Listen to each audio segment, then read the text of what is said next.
Hey everyone, welcome to another episode of the Business of Education. Today our guest is Dr. Mancini. She's spent over 20 years in education, molding the lives that we get to experience today. She's played roles as Chief Academic Officer in states like Florida, and now is actively serving in the education system within Washington, D.C. Dr. Mancini, how are you? Welcome to the show.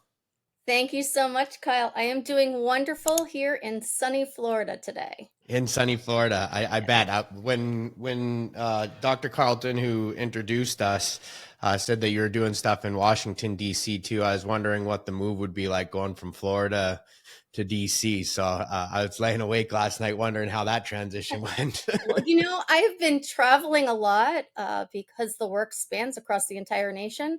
So I've been actually on the West Coast a lot, in Clark County and San Diego. I'll be in Portland and Hawaii next month. So Oh, I wow. don't think it matters where I am because we're all over. We were in Puerto Rico last month, so I go where I'm sent to do great work for kids.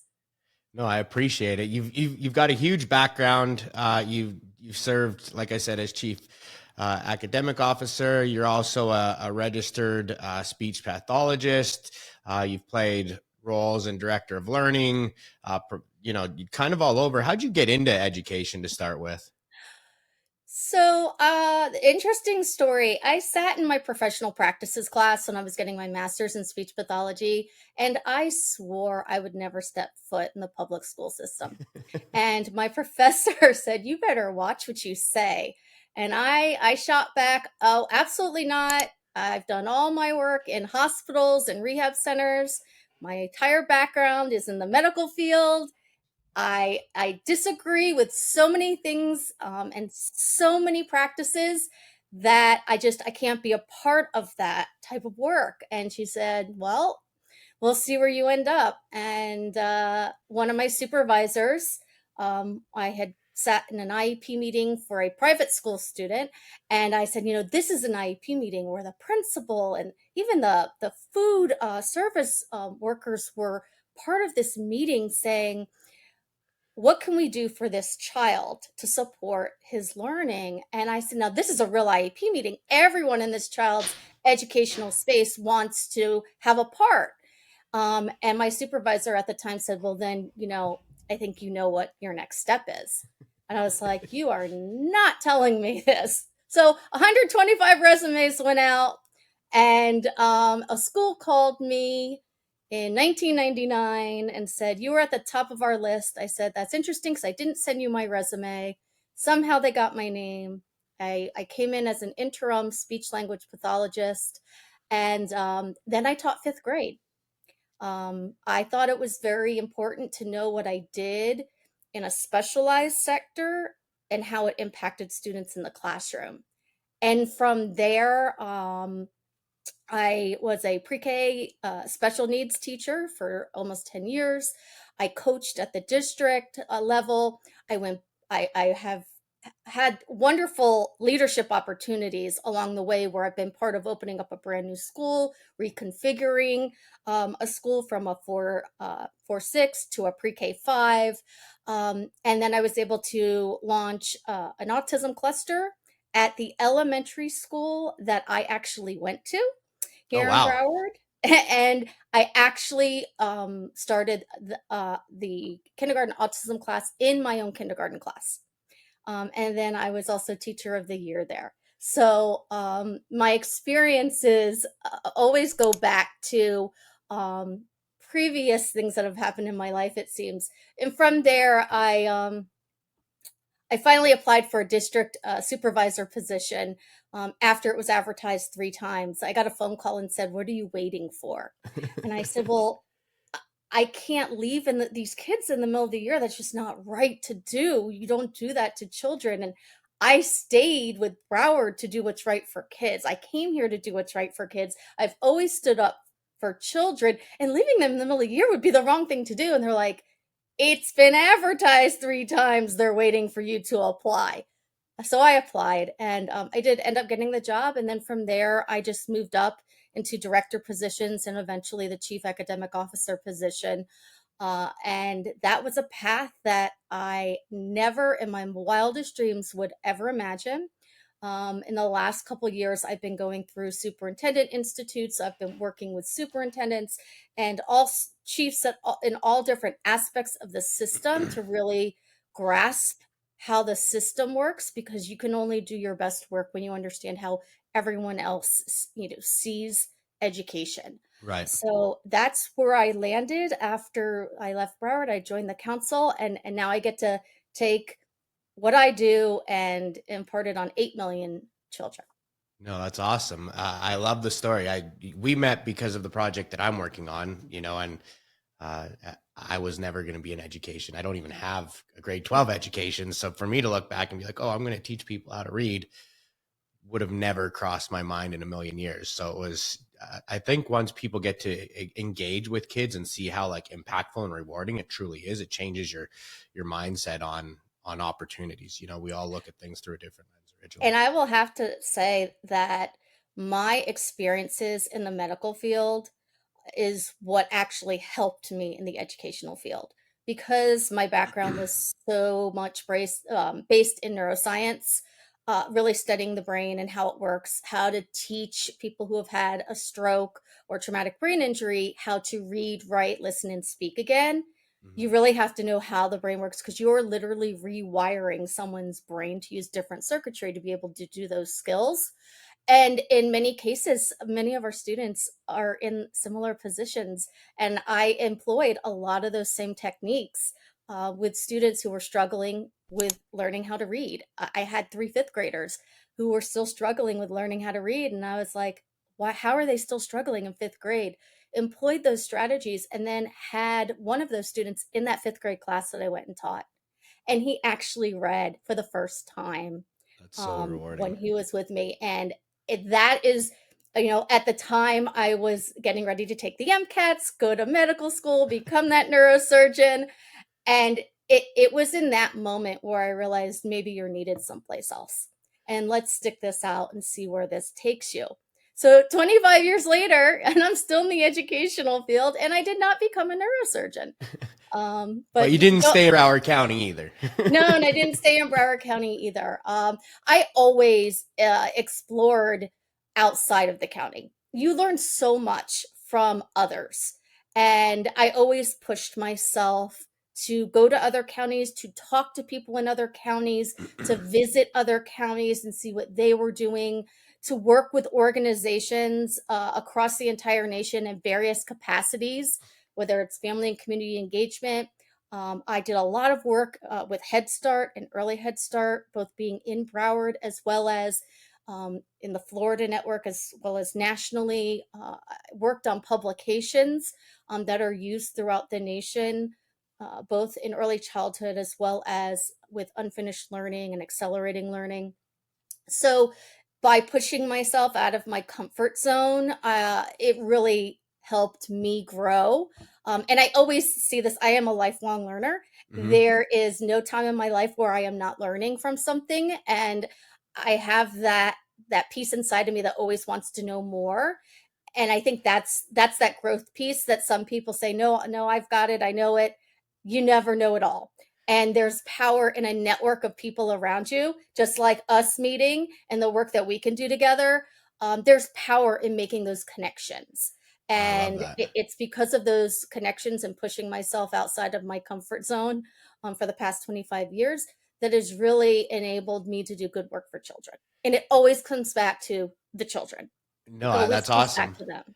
I hope my team lets you know in advance that I like to wander off course. They always put these beautiful questions together. They send them to everybody and they're like, hey, this is what it is. And then after I get into the conversation, so much other things that people say make me want to ask other questions that I feel like would be way more fascinating than the stuff Go that they for put it. in front of Go me. for So it. I'm I'm perfectly pre-warning you, my mind's wandering already.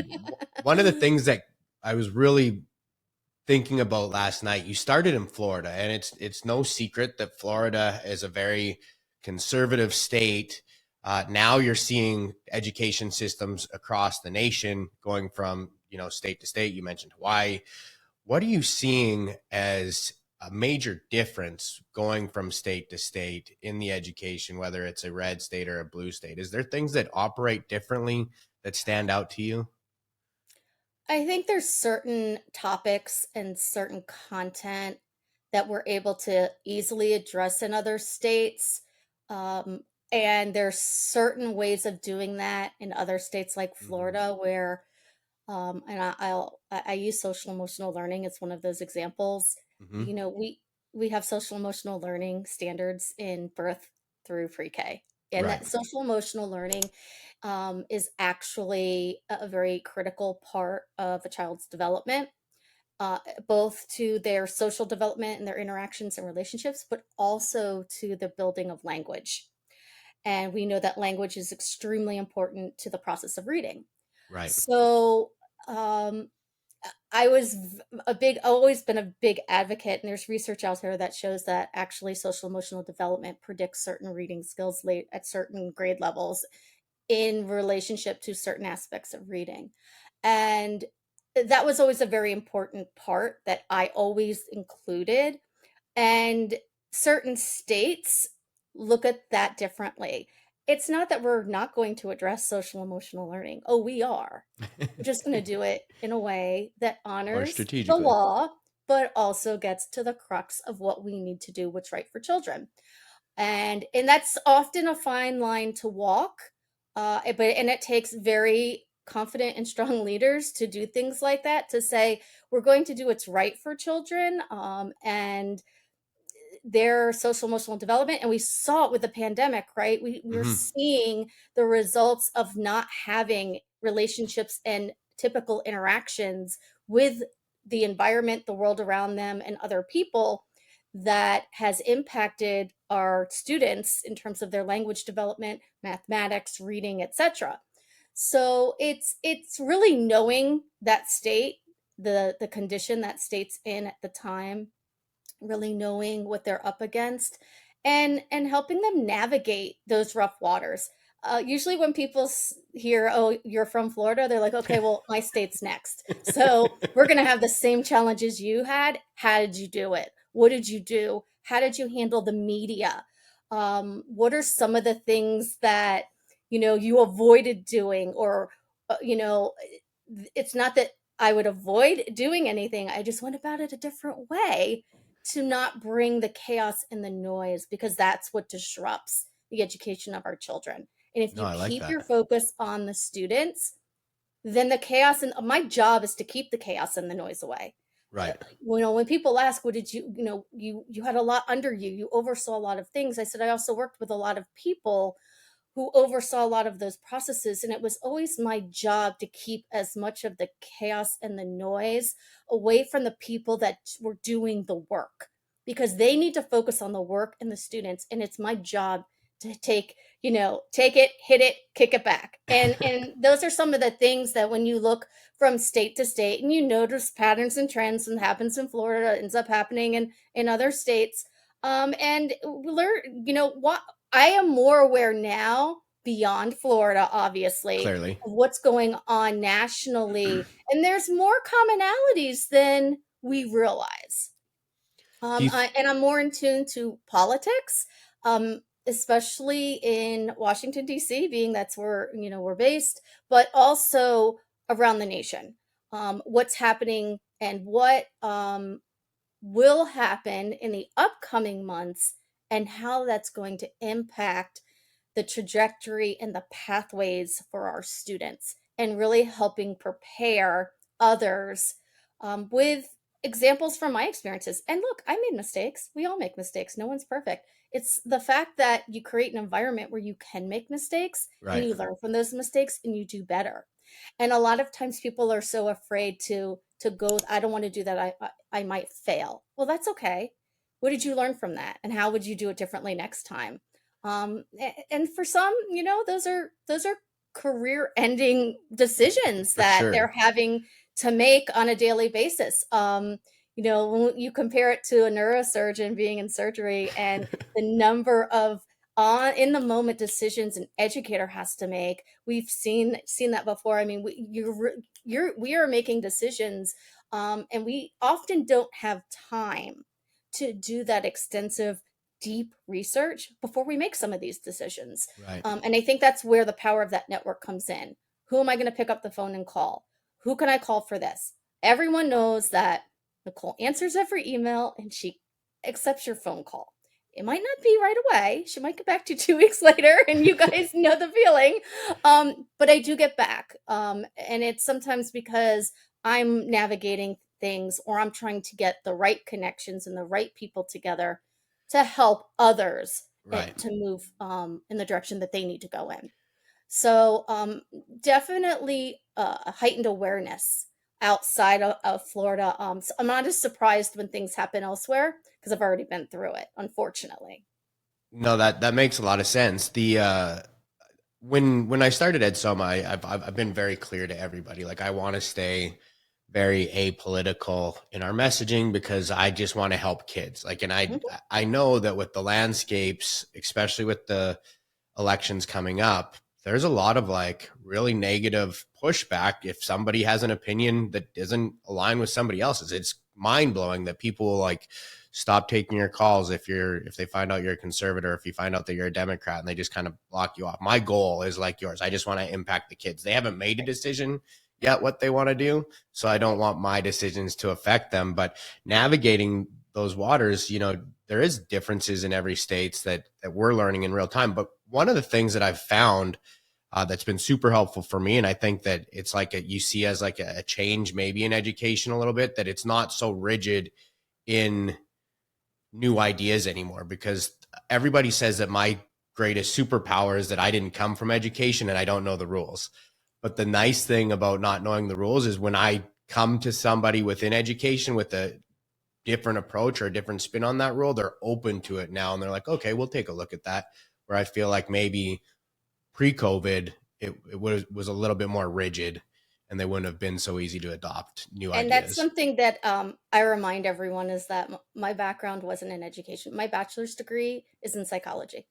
Right. It wasn't until I got my doctorate that it was in early literacy and reading. And then I went back a fourth time because I think I was a little crazy to get my educational leadership certification. But no one was going to tell me I couldn't apply for a job because I didn't have something on my certificate. And that's why I went back the fourth time. Did it in record time, 3 semesters, Oh, knocked it out. wow. That when I'm serious about something and getting stuff done, I really put 150% into it, get it done, get it behind me, and let's move forward. And that's one thing that you said is we don't come from that background. I actually was fortunate to teach at Florida Atlantic University as an adjunct professor for 10 years, both in the clinical education space, which is Mm-hmm. mentoring and coaching future teacher leaders and administrators, as well as teaching actual language development, assessment, behavior, and courses like that for undergrad students going into the education field. And I realized that the power of disciplines coming together was so critical and important to our future. What I did in one day in my language development class, and I taught Saturdays. Yes, I taught a full week in Broward, or I was an administrator for a full week in Broward, long, very long days, 16, 18-hour days. And then I would teach for 7.5 hours every Saturday. What they got in one day was often what they should have gotten an entire semester of Oh, reading. wow. And after usually day one of that course, I would hear the same comments year after year. How come I didn't get this in my reading course? I learned more in 7 hours than I did an entire semester. And I was like, we have a problem if that's what I keep hearing. Um, and then I realized as I was getting student teachers that they weren't getting what they needed. So part of the work that I'm doing with the Evidence Advocacy Center is I get to work with some really rock stars in literacy and math and behavior and careers to really look at what's working, what the research says works, what the evidence is, and getting that information out. And part of that work is working with our institutes of higher education and making those shifts at that level. Because essentially, what I've learned in my previous work in Broward was we are retraining our entire workforce when they come to us. because they are not getting what they should have gotten in the 4-year undergrad or clinical practicum that they do. So we have to start there. It's a system and it's a cycle and it goes around and round. And, here we are in my work, because I had career and technical under me as well. And we do have an early childhood program where high school students not only graduate with a high school diploma, but a child development associate certification where they can be a teacher in a child care center or a paraprofessional or teacher assistant in some school districts, and then move into the educational pathway to get their bachelor's and master's, etc. But if we're not doing right by them at the university level, we're doing a greater disservice to them when they come in, and as well as to the students. And the point that I was making is to the universities was, you're harming students by not changing your practices, by not looking deeply and saying, this is what we really need to be doing, and this is what it really looks like to be in a classroom in 2024. It doesn't look, if I went back to the classroom today, there are many, many things that I would not have done when I left the classroom, because I was open to learn. I'm always open to learning. Right. But what we found is that students were not getting that, and they're hearing what is traditional over the years, and they're not getting the content that they really need to grow their knowledge, to implement and come in and say, yeah, I know how to teach a kid how to read. They're coming in saying, you mean I just went through 4 years and spent all that money and I didn't learn things the right way? And it's really hard. It's hard working with other adults saying, and even veteran teachers who have been doing something for 20 years, and now they're shifting their practices. That's a really hard thing to do. Yeah. And it's, you could step back and say, well, I don't want to hurt their feelings, but by not speaking up, we're not doing right by children. So there's a way of going about that to help both the institutions make that shift, as well as teachers within school systems make that shift. No, that makes a lot of sense. It actually reminded me, I had another guest, David. He was the superintendent, District 27 in New York.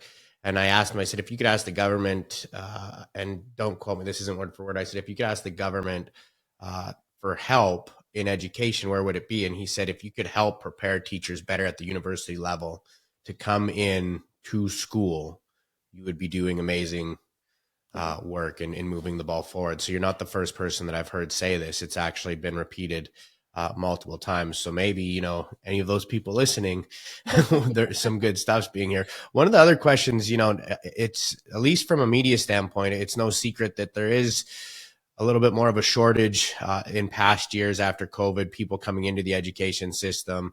What would you give for advice for new teachers, that are coming in, focusing on education, young education? What would you give them for advice on how to become better teachers around literacy, and how important it is to really figure that out? I would definitely tell them to find, ask for time to go observe other teachers who are really rock stars in their school or even outside of their school. I did this when I first started. I went and I observed teachers throughout the whole district, and I stole all their great things. And that's what's important. It's one thing to learn and learn in an environment, and then to get some experience, but when it's solely on you, it's a whole different ball game, right? Mm-hmm. And taking that time to learn and being okay with, okay, so maybe I didn't get it in college, but I'm going to get it now, and I want to get it now. Not allowing uh, that noise. Unfortunately, in many cases, there are so many other things that hit teachers other than just letting them do their work, or especially new teachers, helping them continue to refine their craft, because it is a science and an art. It is not, it doesn't come naturally. And now to some people it does come naturally. My mom was a teacher and she just had it. Right. Um, it was there. But for others, and I think also addressing all the other things teachers have to face with assessments, with evaluations, how things are tied together.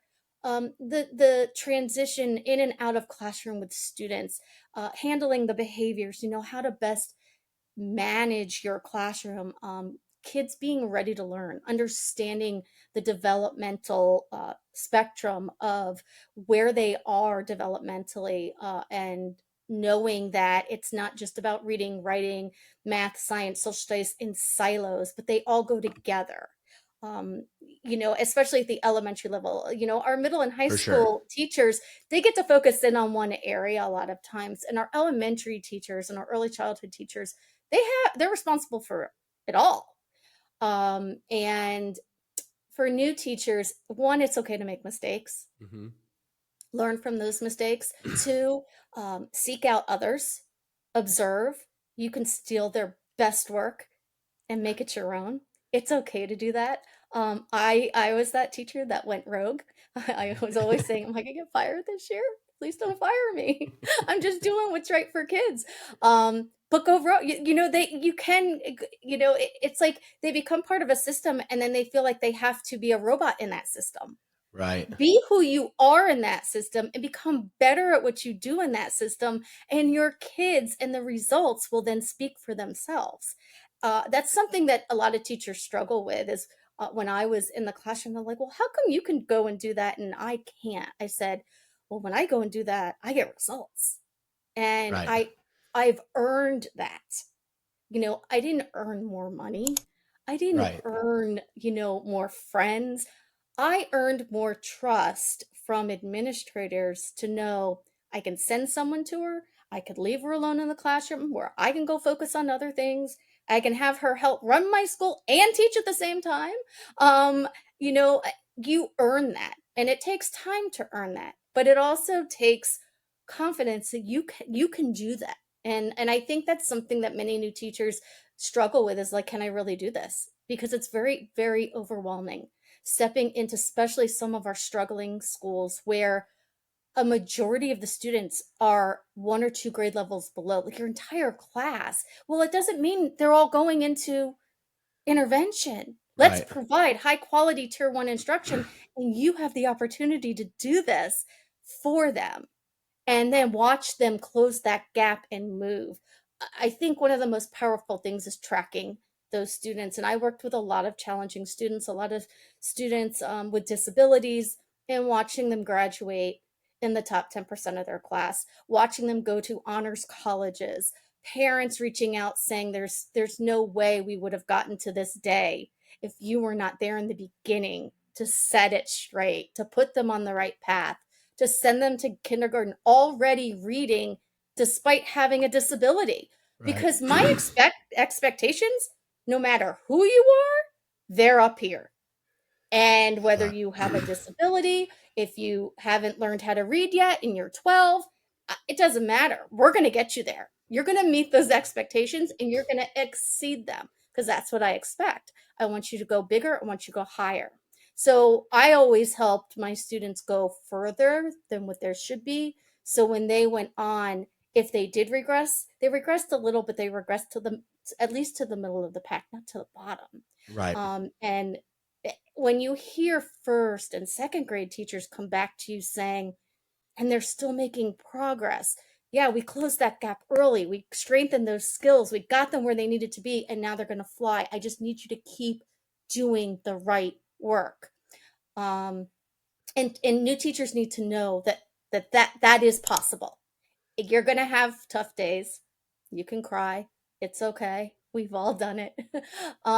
But you're going to rebound. Find those other people that are going to be your champion, who are going to That's champion you through those rough times, who believe in you because you can do it. that's really good stuff. That's really, really good stuff. I want to change the question just a tiny bit and ask it a different way. We touched briefly on social emotional learning. Now to the parent that's Mhm, getting their kid ready to get into school. mhm, I'm going to ask the question, then I'm going to tell you a little bit of my background, and then I'll get you to answer it. So the question that I want to ask is, how important is it, and what can some parents do to help get those kids prepared for reading in school? So you know this, but I didn't make it through school. I actually got left school when I was 16 because of reading issues. I considered myself a non-reader. It wasn't until I had kids of my own going through COVID and remembering the bullying that I went through as a kid for being a non-reader, where I was like, okay, I'm going to make sure that my kids don't go through the same thing. But then diving into the stats around literacy issues throughout the United States and the percentage of kids that end up getting in trouble or going to jail and how it ties back to literacy, it really opened up my mind how much of the United States and the world really operates off functional literacy levels. That being said, how can some parents help prep those kids, making sure that they're going into school with all the tools they need to be successful? So I'm going to talk about a couple things. The first thing is what we've seen, and I've seen this for over 20 years, is in the car or when you're cooking or doing other things, parents or caregivers have been putting kids in front of a screen to Mm-hmm. keep them occupied while they do what they need to do. Put the screens to the side. You have to build that oral language. That oral language in the early years, and building background knowledge and content knowledge is critical. And by talking through your actions, going to the grocery store, in the car, pointing things out, building all of that as they go, even looking at environmental print, incorporating the letters and the sounds into just your everyday movements and actions. These are things that parents can do without any additional resources. During the pandemic, it was extremely important that our parents had things to do with their children. Many of them were now working from home with their children. They were seeing education from a different perspective. We created with through Canvas. We had a course for teachers that had all of their curriculum for elementary, and then Mm-hmm. we had a companion course for parents that aligned to all of the grade levels and everything that the teachers were doing, either virtually or hybrid. And that course was actually started prior to the pandemic as a universal, globally accessed resource for people to go to find out information for infants, toddlers, pre-K, and then K-5. Literacy, math, science, social studies, and then we did a digital playground, which were virtual field trips integrating all of the content areas. That evolved. So we went beyond just providing parents information and resources and things that they could do with their child in each of those areas, but it evolved to align to what can you do to support what your child is doing while they're in school. This is what they're learning in school. This is what you can be doing at home to support that learning. And so the pacing of what the teachers were doing need to align to what was in that other course. And that was open to the world, like I said, I believe it still is.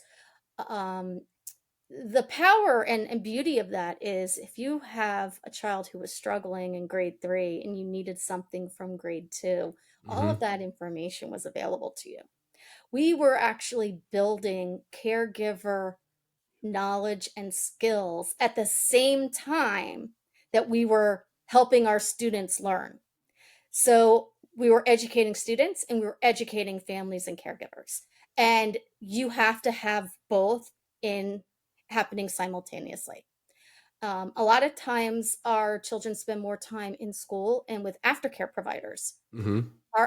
This site actually started based on a conversation that we did have with our before and after school care director at the time, who said, we're bringing these people in to work with children after school, but they need to have something to work from. They need knowledge. They don't know how to teach kids how to read, and we want to support what teachers are doing in the classroom. We don't want to just put kids in a room and have them do whatever. So that's how that started, is by providing a platform that they could go to pull down resources that they can actually do with children while they were with us until 6 o'clock. Right. Because that's open, all of our community providers have access to it as well. So the pandemic allowed us to really beef that up and improve those communications with all of our community providers who are saying, they're coming to me. They're not, they're not even, they're coming to me in the morning, they're coming to you, then they're coming back to me, and they might see their parents for 2 hours a week. How can we help? Well, by creating such a resource, it's educating them as well and making sure that those channels are open.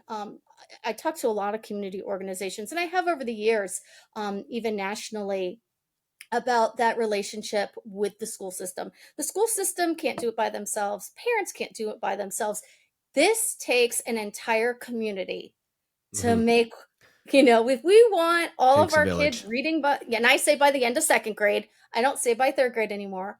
They need to be reading by the end of second grade, going into third grade with the knowledge and skills necessary to do the work that they're being asked to do.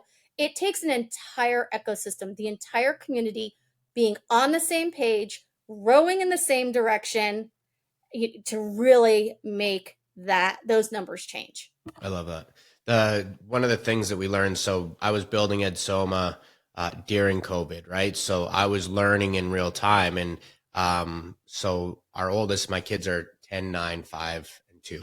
So I've got 2 COVID babies, and our oldest, when he was coming through and going back into the classroom, my wife and I, based off the information and studies that we were doing around building at Soma, we're like, we really think that we need to hold Rowdy back. Um, and we got a little bit of pushback on it, but we held our ground. We're like, this is what we think is best for our son. And now today he's on all honor roll and loves school. Like, they gave kids options to go to the last 3 days of school, and he was the last kid on the last day that wanted to be picked up, and ultimately just absolutely loves it. You know what I mean? But it was just by making sure that we focused on having him prepared to be able to read at par going into second grade so he could go on into third grade. And I think that that decision ultimately is going to change his future. And it's definitely, we're seeing an impact on how much he loves school now just by making that decision. Yeah, I think there's been so much talk about reading to learn, learning to read, and that critical third grade, pipeline to prison research, all of that. If they're not reading by third grade, the research isn't incorrect, but I think we were off a little bit by making third grade our target. Right. It really is first and second grade. I'll tell you, first grade is probably the most rigorous grade level I've ever taught. They learn so much in terms of the reading process, in that grade level, that if we don't have our strongest teachers in first and second grade to really make sure that these students are reading before they go Mm-hmm. into third grade, there is no switch that you turn on and off where I'm learning to read, reading to learn. I have kindergartners that are reading to learn. You're reading environmental print to learn. They're simultaneous processes, and maybe they fluctuate, Mm-hmm. and then at a certain stage, there's more of one than the other, but you're always learning new things. And when you get into the depths of all the nuances of reading, I think I was learning new things when I was in middle and high school, in I terms of learn new things every day. That's comprehension, why I do these right? podcasts. And I'm sitting going, was I supposed to learn this in first grade? I don't think my brain would have been, ready to learn something like this at that age. So there's certain things you learn at certain developmental stages. And I always look at it as in developmental stages versus grades. Where should they be developmentally? Are they there developmentally? And if not, why not? And what's the root cause? Some kids, it's that social emotional piece. Some kids, they only eat when they're with you in school. Some Right. some kids have such trauma and violence, and you're their safe place, and they need that hour of adjustment at the beginning of the day so that their bodies and brain can be ready to learn. That's something a lot of people don't know right off the bat as a teacher. And sometimes as parents, you don't realize that all of these things play into where we're trying to go and what we're trying to achieve, and that sometimes taking that step back, looking, really diving deep, identifying what it is, addressing that, and then watching them fly. I did that with I'll never forget one little boy, and of course, he was very active. I didn't have a problem with that. You want to do your work sitting underneath your desk with your feet, you know, dangling, whatever you want to do, as long as you do the work. That's all I care about. As long as you're learning, I don't care how you're learning. I was a little nervous when they had to take the standardized test, because I was like, how is he going to sit in a chair and actually do this? But boy, he did it. He got that score. He needed to be promoted. But it was taking a step back and really saying, what is it that this child needs? It's not a reading processing problem. It's not decoding. It's not comprehension. I need to address what he's going through emotionally. And once I gave credence to that, once I put my energy into that, he trusted me, and he would do anything for me at that point. Take tests, read this, do that. I'm like, look, you went from a non-reader to reading in fourth grade within a year and a half, because I took a step back and I looked to see what the root cause was. And it happened to not be reading. It was something related to social emotional learning. So, And made a more independent individual learning path for that student. Dr. Mancini, I told you that I wouldn't keep you all day, and we've already gone over what I told you we would, but I got to ask you one question. You've touched on it multiple times. Here, the reason we do these podcasts is because I like to bring the people that I know with the information that they have into my network. And I'm blessed because of the introductions that I get and the opportunities and the conversations that I get to have. That being said, how important has your network been in your education career, in growing into the executive team, and growing into a national impact in children's lives? How important has your network been? I wouldn't be here if it weren't for my network. I wouldn't be here career-wise, and I might not be here in person. Wow. My network has literally saved my life. Um, my network was there when I needed them the most. Um, I have various networks, especially a newer network, Women Leading Education, um, and it's all women and women in leadership, state and district superintendents and cabinet level executive leaders. Um, they see things differently sometimes than others, and they are such a support both personally and professionally. And a lot of times we talk about our career and we talk about it all on the professional side, but there is a personal side to all of us. And taking time to look at that personal side and look at what someone's going through, and knowing the potential that they have, my network believed in me. They have been my support structure through my ups, my downs, my highs, my lows, all my in betweens. And they um, have really been like that saving grace many times.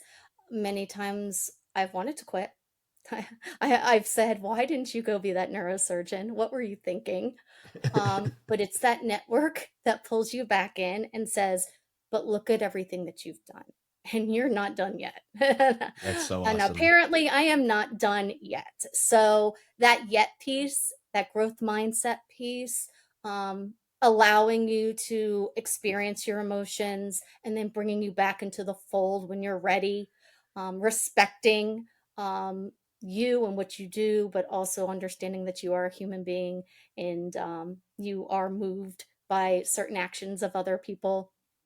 Um, and there are times where even things that happen in the educational field, just they get you so defeated when they pass certain laws or when things change, and that network is what's gotten me through it.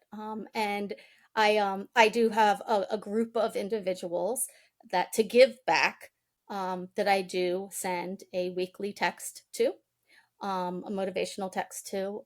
Those people, if you're watching, you know who you are. But we've all been in the same position. We've all gone through so much in our lives. And you never know when that one text is the text that turns someone around, or that one phone call is the phone call that saves someone else's life. So that's what I'm doing right now to give back to my network, because they've been there behind me for so many years. So That's so awesome. I never thought about it like that. My wife, I have a friend. My wife's like, you never talk to this person. I'm like, he is the one person that sends me a text every single morning. And it's a Bible verse every single morning. But some days when I open those verses is the days that I need them most. And this is somebody that has done something intentionally every day of my life for the last 4 or 5 years. And we might talk on the phone twice a year. So those texts do mean a lot. They do get people through the day. So thank you so much. That was probably the best answer I've had to that question. Dr. Mancini, you've been a blessing. You're a blessing to our kids. You're a blessing to our audience. I look forward to talking to you more in the future. Thank you for coming absolutely. on the show. Thank you very much for everything that you're doing for children. Thanks, Dr. M. See you.